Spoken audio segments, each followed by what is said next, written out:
Terima kasih. Bismillahirrahmanirrahim. Assalamualaikum warahmatullahi wabarakatuh. Hamdan wa syukranillah, salatan wa salaman ala rasulillah. Rabbi syrah li sadri wa yassir li amri wahlul 'uqdatam min lisani yafqahu qawli, amma ba'du.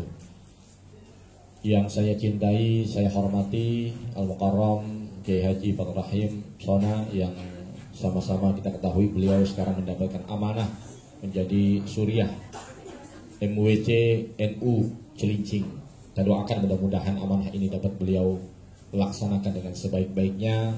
Allah lancarkan, Allah mudahkan sehingga NU di Cilincing ini tambah terus berkibar dan dapat terus memberikan pemahaman-pemahaman keaswajaan, keindonesiaan kepada umat Islam yang ada di Cilincing ini. Cak Soleh, sahabat saya, beliau kader Cilincing yang cukup luar biasa, pernah menjadi ketua Ansor Cilincing, pernah mendampingi saya di KNPI. Beliau juga pernah dipercaya menjadi panitia pemilihan tingkat kecamatan, ngurusin pemilu di tingkat kecamatan. Dan alhamdulillah saya apresiasi langkah-langkah beliau untuk berani mengambil amanah yang paling luar biasa. Kenapa? Karena ini banyak fitnahnya nih. Karena ngurusin duit, ya kan, ngurusin duit, ngurusin infak, sodako, difitnah sama manusia, digoda sama setan, macam-macam dah. Jadi doanya beliau nih harus rajin-rajin zikir surah An-Nas nih. Alladzi yuwaswisu fi sudurin nas minal jinnati wan nas. Itu harus diwiridin sama beliau. Kalau enggak, aduh lewat. Iya, karena memang kalau ngurusin lajis tuh yang ngurusin uang ini aduh. Terus setiap hari itu ada yang yang warna merah ting, ya kan? Ada yang warna putih gitu. Jangan Cak Soleh, itu bukan hak kamu ya. Makan aja Cak, ada yang lihat kan. Gitu. Boleh nanti dibikin video pendek kan Cak Soleh ya kan. Siap. Sahabat-sahabat saya, rekan-rekan saya, adik-adik saya yang saya bersyukur masih terus istiqomah mengemban amanah menjadi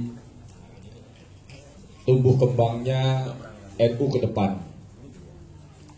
Saya terima kasih juga sudah diberi kesempatan untuk silaturahim.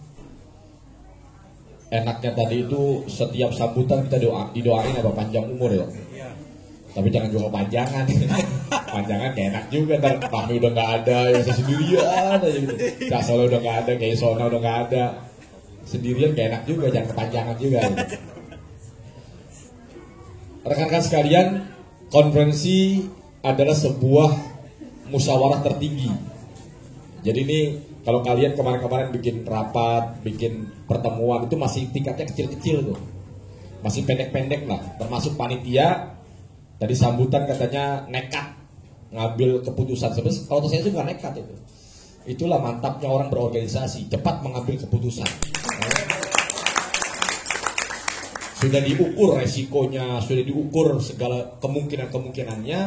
Tapi alhamdulillah dari tadi awal pelaksanaan sampai hari ini semuanya baik-baik saja dan berjalan dengan baik, ya kan, lancar. Mudah-mudahan sampai nanti penutupan Allah berikan kelancaran. Sikap inilah yang salah satu ciri pemimpin. Ciri pemimpin itu harus cepat mengambil keputusan. Jadi rekan-rekan yang akan nanti mencoba untuk mengambil alih kepemimpinan, minimal di tempat yang paling kecil ini yaitu IPPNU, harus mengambil contoh dari panitia konfer ancapnya hari ini. Ya, jadi jangan takut ngambil keputusan. Kalau memang itu dirasa benar, setelah kita bermusyawarah, setelah kita berkumpul, beradu gagasan, ambil sebuah keputusan, eksekusi, laksanakan. Kenapa? Karena tadi keraguan-raguan, disitulah ruang-ruang kita akhirnya menemukan ketidakstabilan. Tapi kalau yakin bahwa saya tidak sendiri, saya punya sistem, saya punya sahabat-sahabat, Karena organisasi itu disebut organisasi apabila ada 2 orang atau lebih mempunyai dan memiliki tujuan yang sama. Itu namanya organisasi. Maka organisasi paling kecil itu namanya keluarga. Ada suami, ada istri. Berkembang biak udah kayak ini ya kan. Beranak pinang, ya kan, anggota-anggotanya. Jadi tema besar hari ini adalah Subhanul Yaum Rijalul Ghad. Ini dulu berlakunya kalau kata saya, zaman Cak Soleh, zamannya Ustadz Batur Rahim. Kalau ini, yang sekarang ini berlaku kalimat begini. Subhanul Yaum Rijalul An wal Ghad. Jadi pemuda hari ini adalah pemimpin hari ini dan pemimpin masa depan. Kenapa saya tambahkan Rijalul An? Karena pertama, beruntunglah sahabat-sahabat, rekan-rekan yang hidup di zaman hari ini, di tengah revolusi informasi dan teknologi yang begitu pesat. Dampaknya luar biasa dan mampu dimanfaatkan oleh sahabat-sahabat panitia. Saya ambil contoh lagi panitia. Saya salut betul sama panitia. Mereka yakin mengambil keputusan dari tanggal 20 sampai tanggal sekarang tanggal berapa nih? 12 ya. Tanggal 12 dengan segala kelebihan dan kekurangannya. Kemudian karena sudah tidak ada lagi batas-batas yang memisahkan kita untuk memberikan informasi, maka salah satu itulah yang menjadi penyebab mereka berani mengambil keputusan. Bayangkan kalau nggak ada teknologi dan informasi, ini panitia keliling lagi ke rumah saya, keliling lagi ke rumah, itu butuh waktu yang lama. Tapi cukup dengan 1 jempol saja, semuanya tahu, selesai. Bisa dimajukan yang namanya tanggal, yang tadinya tanggal berapa? 20 dimajuin ke tanggal. Saya ini orang yang mendapatkan salah satu mendapatkan manfaat dari ketanggihan teknologi. Waktu saya masih muda, ya kan, mudah-mudahan saya masih kelihatan muda ya. Nah, tadi disebutin 79, saya tua juga ya. Saya jadi nyesel nyebutin belakangnya, jadi karena tanggal bulannya doang. Kirain moderator ngerti kali nggak disebutin juga. Jadi waktu saya usia sekitar 20, saya ini anak Betawi. Saya berkeliling kemana-mana. Harapan saya satu, saya harus banyak input, harus banyak masukan, pengalaman. Agar nanti di usia 50 tahun, saya kembali ke wilayah, saya akan urus wilayah saya. Entah jadi ketua RT, ketua RW, terserah ada. Pokoknya saya pengen, saat saya udah tua, pensiun, ya kan, saya pengen ngurus kampung saya. Tapi apa yang terjadi? Keinginan saya di usia di waktu 20 tahun, 25 tahun, itu justru terbantu oleh canggihnya teknologi. Tadinya saya berpikir umur 50 tahun, 55 tahun saya jadi ketua RW. Rupanya saya dipercaya jadi ketua RW saat saya umur 37 tahun. Itu berarti 13 tahun dari rencana saya dimajukan. Saya pikir kenapa penyebabnya? Penyebabnya adalah kecanggihan teknologi. Jadi saya nggak perlu lagi capek-capek ngasih tahu siapa saya kepada orang-orang. Sahabat-sahabat juga nggak perlu capek-capek lagi teriak-teriak ngasih tahu apa yang dilakukan oleh IPNU dan IPPNU Cilincing maupun Jakarta Utara. Cukup dengan beradaptasi di dunia sosial, di dunia media sosial dan teknologi, sudah. Orang Papua, PAC Papua tahu apa yang dilakukan oleh PAC Cilincing, PC Jakarta Utara. Yang di Merauke juga begitu. Yang di Sabang begitu. Semua tahu. Belajar di Amerika, mereka tahu apa yang kita lakukan hari ini. Ini keuntungan dari sahabat-sahabat sekalian. Kenapa akhirnya saya harus tambahkan Subhanul Yaum Rijalul An wal Ghad. Harus hari ini. Nih, bedanya kalian dengan saya nih, atau dengan Ustadz Batur Rahim. Bedanya nih. Saya waktu seumur kalian itu nggak tahu informasi apa-apa. Bapak saya duluan yang tahu, saya belakangan. Itu juga kalau saya boleh mau nonton TV waktu itu, karena cuma TVRI doang. Karena saya nggak megang apa-apa. Alat komunikasi hanya telepon, dan juga berebutan dengan kakak saya yang perempuan. Karena beliau masih gadis, saya masih berjaka. Jadi siapa yang duluan ditelepon pacarnya, ya udah untung dia tuh lama ya kan. Saya nyemil, nungguin. Iya, sampai segitunya dulu penderitaan saya dalam berasmara. Berasmara. Ya kan, nungguin abis maghrib tuh cepet-cepetan. Saya bilang sama ya yang saya waktu itu telepon ya, pokoknya abis ada kelar langsung telepon biar bunyi, biar nggak keduluan sama empok saya. Karena kalau udah empok saya yang ditelepon udah lama, habis jam 8, jam 9. Padahal tuh pacarnya gue udah digigit nyamuk di KBU gitu, di wartel. Dia kan udah ngeliatin argo aja. Karena saya yakin pacarnya nggak punya telepon gitu, taunya mainnya wartel aja gitu. Nah, saya dulu nggak tahu informasi. Dulu orang tua duluan yang tahu informasi, anak muda belakangan. Makanya dulu kita percayakan kepemimpinan itu kepada orang tua. Sekarang terbalik, anak muda lebih dulu informasi tahu daripada orang tua. Alasannya apa? Orang tua gaptek, bingung bagaimana mengoperasikan gadget yang ada di tangannya. Anak muda, bayangin, pasti ada aja yang punya pengalaman mukanya ketimpa sama handphone sendiri. Kantuk gitu, kan? Jadi sahabat-sahabat sekalian, keuntungan dan keunggulan ini harus sahabat-sahabat yakini sebagai modal bahwa sahabat-sahabat sudah layak memimpin, baik pada level internal organisasi maupun eksternal di masyarakat. Tinggal mana nih ruang-ruang yang harus kita rebut. Jadi jangan pernah takut. Kenapa? Karena hari ini orang mengukur kecerdasan nggak bisa. Dulu bisa diukur kecerdasan, sekarang nggak bisa. Kenapa? Dalam sekejap orang bisa tahu tentang sebuah pertanyaan, tak kala dia ingin mencari jawaban. Kita udah bingung nih membedakan ini orang pinter apa enggak sih ya. Kenapa? Ya habisnya dia udah gampang mengakses informasi. Siapa presiden Amerika, siapa presiden Rusia, siapa presiden Cina, tinggal teraret, apalagi ngetiknya udah kayak lo tinggal teraret, udah jadi ya kan, tinggal geser begini doang udah jadi, keluar namanya, dia mampu menjawab. Gampang betul sekarang mendapatkan informasi. Kenapa dulu kita percaya orang tua harus jadi ketua RT, harus jadi ketua RW? Pertama, orang tua itu dia punya wibawa, sehingga tak akan terjadi apa-apa di kampung ini, ya kan, nunggu polisi datang 1 jam kemudian baru datang. Ini orang udah pada pukul-pukulan. Akhirnya butuhlah seorang ketua RW, ketua RT yang berwibawa, yang bisa menyelesaikan masalah.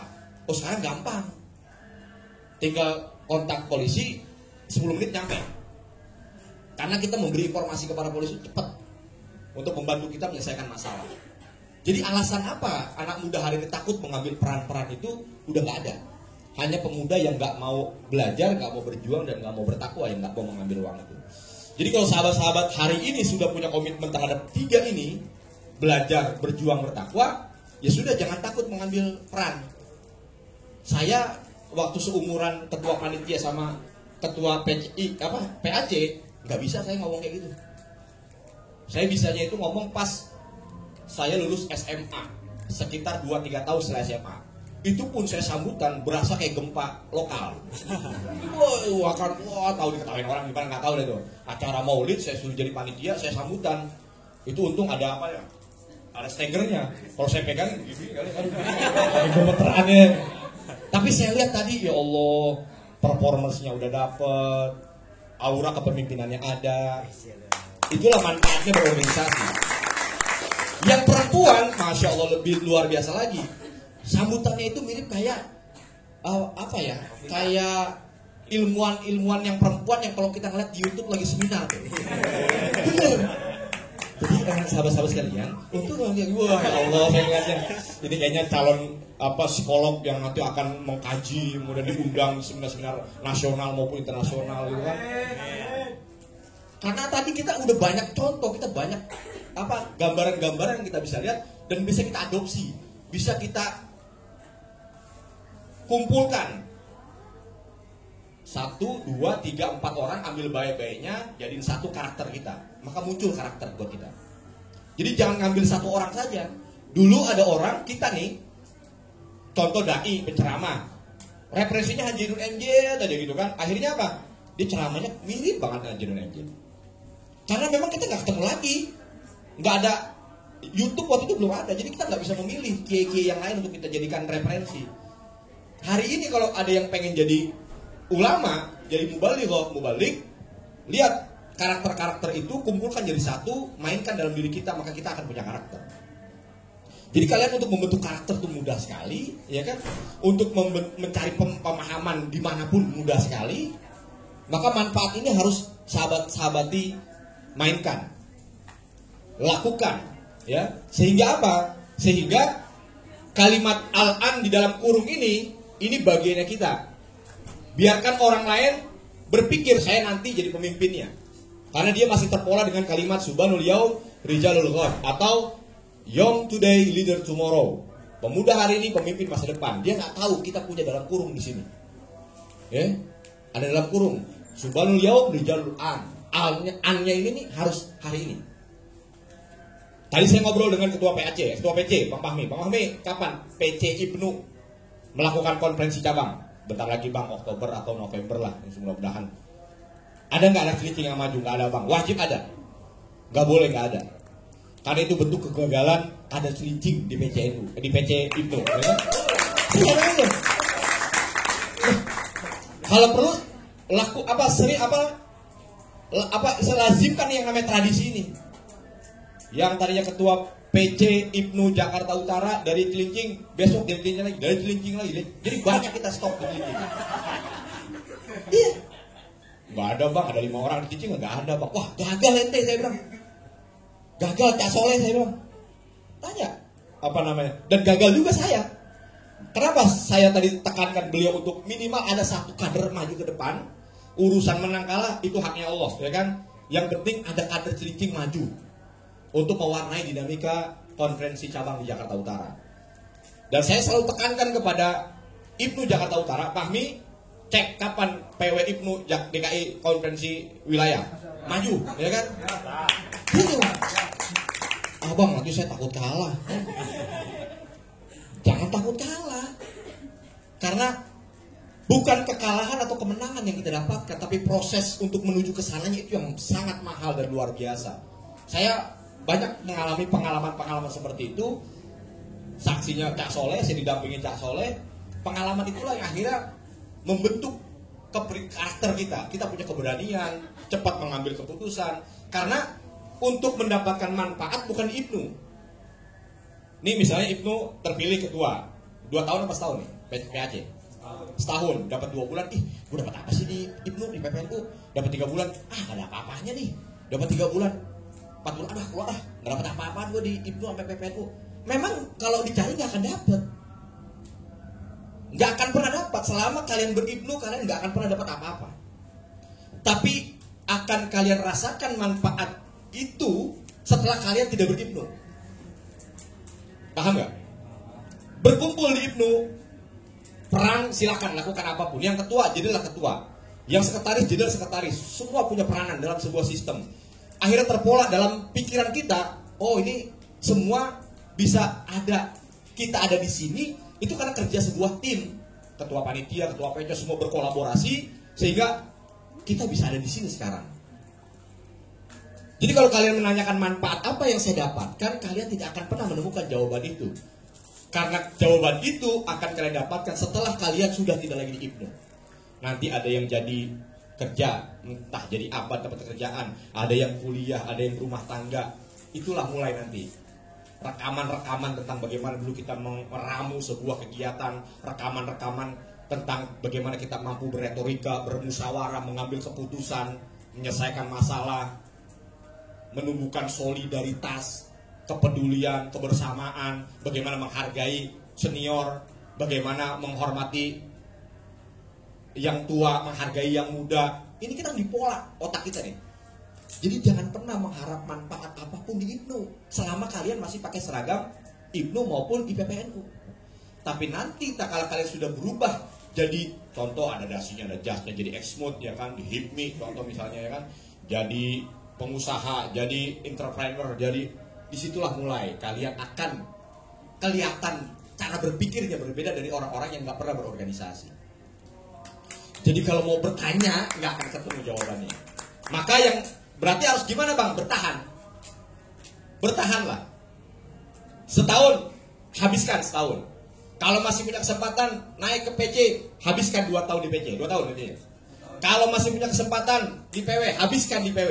Jadi jangan sampai nggak habis. Maka apresiasi saya kepada Ketua PAC sekarang top. Kenapa? Melaksanakan amanah terakhir, menggelar konferensi anak cabang. Berarti khatam pada level anak cabang. Naik kelas ke PC, habiskan tuh. Jadi jangan setengah-setengah kalau sudah berorganisasi. Karena yang akan kalian dapatkan adalah setengah-setengah juga. Jadi tuntaskan sampai habis. Kalau perlu ada jenjang-jenjang organisasi di IPMU sampai pada puncaknya, sampailah kepada puncaknya. Ibarat kita sekolah SD, SMP, SMA, S1, S2, S3, udah. Kalau memang bisa kita berusaha tuntaskan. Jangan pernah ragu. Maka percayalah orang yang tuntas sampai S3, dia akan punya makom yang berbeda, rezeki yang berbeda. Ya enggak? Bener enggak? Bener. Tapi bagi mereka yang kita bukan bicara, bang lulus SD kaya raya, ya jangan bicara itu gitu loh. Ini bukan kajian kita, nggak ilmiah namanya. Itu takdir dia gitu loh. Tapi kalau mau sekolah S3, dari 90 orang yang sekolah S3, dia sukses. 10 orang lulus SD sukses. Berarti ngambil kesimpulannya ya harus sekolah yang tinggi. Jangan enggak saya sekolah pendek, tetangga saya kaya raya, mendingan saya gak usah sekolah. Ya kalau nasibnya bagus, kalau kagak ya belangsak juga gitu. Sudah ada kepastian belangsaknya daripada berhasilnya. Tapi kalau sampai pada titik puncak belajar, Ustaz Fathur Rahim tadi yarfa'illahul ladzina amanu minkum wal ladzina utul ilma darajat. Diangkat derajat kita. Itu kepastian dulu. Pasti udah enggak ada lagi bisa ditawar-tawar. Ya. Berorganisasi juga begitu. Kalau kalian ingin ya mendapatkan sebuah langkah-langkah yang luar biasa, cara berpikir yang luar biasa, maka tuntaskan yang namanya berorganisasi. Jangan setengah-setengah. Ya. Kita nggak tahu nih Fahmi bisa menuntaskan atau enggak, karena kita nggak tahu umur sampai kapan. Kan gitu. Kita doain aja panjang umur, sehat badan ya kan. Nanti beliau bisa mempertanggungjawabkan kegiatan-kegiatannya di depan rekan-rekan IPPNU Jakarta Utara gitu kan. Nah, ini sahabat-sahabat yang ingin saya tekankan. Maka ini jangan dikasih tahu siapa-siapa nih. Saya kasih tahu teman-teman doang nih dalam kurung ini. Ya, ini rahasia kita nih ya. Gitu. Subhanallah, rijalul an wal ghad.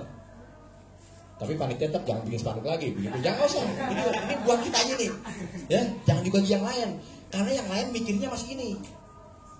Masih kayak dulu. Pemuda hari ini, pemimpin masa depan. Kalau masih kita pakai ini, akhirnya ruang-ruang kepemimpinan di masyarakat diambil orang. Karena anak muda hari ini, bayangin kalau kita lihat dulu nggak pernah ada anak muda jadi menteri, ada yang mau jadi menteri. Nggak pernah anak muda jadi kaya raya, ada anak muda yang kaya raya.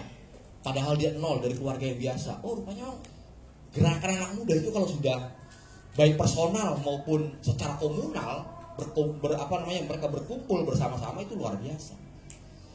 Nah kalian dilatih hari ini bagaimana menumbuh kembangkan jiwa kepemimpinan kalian. Jadi jangan pernah berpikir itu ketua enak jadi pemimpin. Jangan pernah berpikir itu, ya.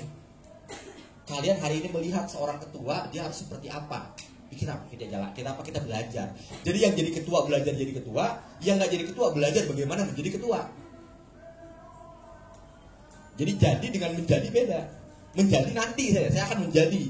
Tapi kalau jadi hari ini, saya dulu nggak pernah tuh yang namanya jadi ketua. Sebelum jadi ketua KNPI, saya banyak pelajari dari ketua-ketua yang memimpin saya. Oh si A bagus nih ngurus anggotanya, si B bagus nih. Saya masuk organisasi jadi wakil ketua, saya perhatiin ketua saya ambil baik-baiknya. Kemudian saya masuk organisasi ini, saya jadi wakil ketua, saya lihat ketua ini kayak bagus cara ngeramu organisasi, bagaimana dia menyelesaikan masalah, saya ambil lagi, saya pelajarin. Saya kumpulin jadi satu, saat saya jadi ketua KNPI, saya pakai semuanya. Dan orang nggak bisa ngebaca saya. Nih Aceng nih karakter pimpinannya ngikutin siapa ya? Nggak bisa kebaca, kenapa? Karena saya kumpulkan semua yang baik-baik dari ketua-ketua saya waktu saya masih jadi anggota, saya kumpulkan jadi satu, kemudian saya mainkan saat saya jadi ketua. Saya mainkan saat saya jadi ketua di masyarakat, jadi ketua di organisasi. Jadi orang lihat karakter kita dan kepemimpinan itu yang dilihat adalah karakternya. Nah salah satu karakter yang paling terbaik adalah bagaimana dia mengambil keputusan yang tepat, bagaimana dia menyikapi permasalahan anggotanya, bagaimana dia menjadi orang yang membuat jembatan-jembatan. Maka yang paling pas hidup ini cuma satu, jangan pernah jadi tembok, tapi jadilah jembatan. Karena tembok akan membatasi pandangan kita, ruang gerak kita, cara berpikir kita. Tapi kalau jembatan itu akan membuka jalan kita, jalan orang lain, meluaskan pandangan kita, sehingga pikiran kita akan banyak sekali hal-hal yang bisa kita lihat. Tapi kalau tembok yang kita bangun, lama-kelamaan akhirnya kita sendirian dalam tembok itu. Kita bingung, ke kiri tembok, depan tembok, belakang tembok. Nah, organisasi ini kalian belajar membuat jembatan-jembatan itu.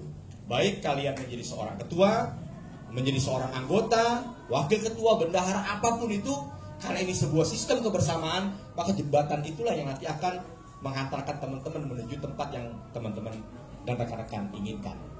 Ya, terakhir dari saya, kalau memang nanti ada dialog, ayo kita dialog, mumpung masih ada waktu. Terakhir dari saya, manfaatkan informasi teknologi hari ini. Ya, saya Ustadz Matur Rahim udah nggak bisa menjadikan gadget ini sebagai alat produktif buat saya, nggak bisa. Saya konsumtif udah. Kenapa? Karena saat revolusi ini hadir di dalam kehidupan saya sudah berumur, udah nggak mampu lagi memaksimalkan peran pikiran saya untuk sekedar mikirin handphone. Kenapa? Tiba-tiba saya ngelanjutin, tiba-tiba bini saya nyuruh ke pasar ya, korban PSBB nih kayaknya. Tiba-tiba suruh ngepel, suruh nyuci ya kan. Udah nggak bisa lagi. Kalau kalian ini free, memori dalam pikiran ini masih sangat luar biasa. Kalau Allah anugerahkan di dalam pikiran kita ini ada 10 GB, kalian baru kepake 100 MB. Saya udah hampir mau penuh nih. Harus baik yang delete lagi gitu. Makanya baik lupa itu yang ke-delete maksudnya. Apa ya? Itu ke-delete Mas. Karena kan memori begitu kan ya. Masuk tiba-tiba ke-delete yang lainnya gitu. Rupanya lupa-lupa itu adalah bagian dari proses pendeletan secara otomatis. Karena udah gak muat ruang-ruang ini. Nah kalian gak mungkin tuh yang namanya lupa. Seger buger, apapun masuk. Maka jangan pernah menjadikan gadget ini hanya sebagai alat konsumtif. Tapi jadikan alat ini sebagai alat yang produktif. Yang kalian bisa gunakan dalam pergaulan di sosial media dengan kualitatif. Ada yang ngerti gak nih? Konsumtif, produktif, kualitatif, ya kan? Ya, saya jelaskan secara singkat saja. Konsumtif, kerjanya jangan pernah ngeliatin status aja. Wow. Monoton. Nah, saya bilang nih PSBB ini sebenarnya cara Allah untuk mengembalikan kita untuk melihat diri kita, jangan lihat orang lain. Karena teknologi ini udah luar biasa, menjadikan kita lupa duri di mata kita lebih senang melihat balok di mata orang lain, ya kan? Kita lupa ada gajah apa sih ini pelupuk mata, tapi ada gajah apa sih? Saya jadi ingatnya sama yang duri di mata kita lupa, tapi kita lebih senang ngelihat balok di mata orang. Atau balik ya, balok di mata kita, duri di mata orang.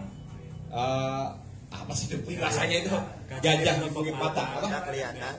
Gajah di pelupuk mata nggak kelihatan, tapi semut di sebelah lautan kelihatan. Ini kita sibuk tiap hari ngeliatin orang lain mulu, sehingga Allah tegur dengan corona ini supaya orang, ayo kita imbangkan cara pandang kita. Jangan dulu orang lain kita lihat, tapi juga kita harus melihat pada diri kita. Jadi jangan konsumtif, jangan cuma itu aja, tapi produktif. Jadikan ini sebagai alat. Anak saya yakin sudah sangat paham. Kenapa? Dia bisa mencari informasi yang bermanfaat untuk mengerjakan pekerjaan rumah dia yang harus dikerjakan di sekolah. Ya kan, produktif, dia cari informasi, dia kerjain PR.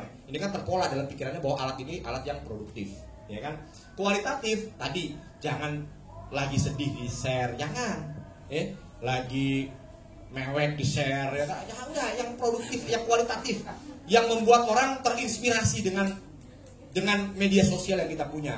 Kenapa? Karena itu cara kita melawan orang-orang yang hari ini sangat sistematis, sangat masif menghancurkan cara berpikir kita dengan berita-berita hoax.